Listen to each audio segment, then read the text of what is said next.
দেখেন না, খাতা টান দেবা ওই শালাগোয়ার চালান থাকবো না, সব শেষ। আর বাংলা হাদিস বইরা শিল্পী, বাংলাদেশে দুইটা শিল্পীর খাতা লাগে না, একটা রশিদ সরকার আর এবার আনোয়ার সরকার। রশিদ সরকারের সঙ্গে নজরুল বয়তির পাল্লা পড়ছিল অনেক আগে। কুমিল্লার নজরুল বয়তি, সে ছিল পাকিস্তানের বিরুদ্ধে এম এ পাস। তাই নজরুল বয়তি বলছিল, রশিদ সরকার আমি তো এম এ পাস, আর তুমি কি? আর বাংলার বাউল সম্রাট আব্দুল রশিদ সরকার, আমার বাবা জান আওলাদ রাসূলের বংশধর, আমার বাবা জান ছিল পঞ্চম শ্রেণীর মানুষ, কিন্তু কোরআন পড়া ছিল, সে ছিল 23 পারা কোরআনের হাফেজ, কিন্তু বাংলা লেখাপড়া ছিল 5 পাস। আমার বাবা বলছিল, এই নজরুল বয়তি তুই তো M A pass, M A pass কইরা তুই কলেজের প্রফেসর হবি, কিন্তু পালাগানের তুই কিছু না। আর পালাগানের বাপ আমি আব্দুল রশিদ সরকার। তুই তো এম এ পাস করছস, আর আমার তুলাসান বইরা বর, আমার পীরে কামাল আমার 2 পাস কইরা দিয়েছে, 2 পাস।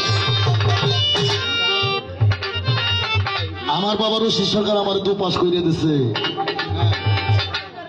আমার খাতা কলম লাগে না। আমি আমার পীর কইছে তুই আইডিয়া মতে কইবি, ওইটা হাদিস কোরআন লাগে মিশে যাবে। আরে আমি তো হাদিস কোরআন খুঁজি না, তোর অভাব তুই খোঁজ গা। আস্তে কথা কোন জায়গায় ছাড়লাম? আমি এদের শূন্য ছেড়ে কইরা দিব, কোন জায়গায় কেটে শূন্যত হয়, নাহলে আমি জাকাল করে দেবো।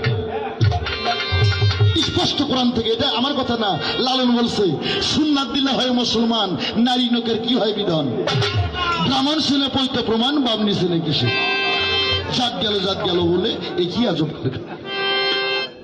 সুন্দরভাবে নারীদের কিভাবে সুন্নত হয়, নইলে দরবারে যত মহিলা এরাও হিন্দুর মধ্যে গণ্যতা। আরে আরে মেয়েদের সুন্নত হয় হয়। আর যদি আমার থেকে নাও, আগে ঠিক মতো আমার ভক্তি দাও, তোর শুকনো ভক্তিতে আমার মন ভরে না।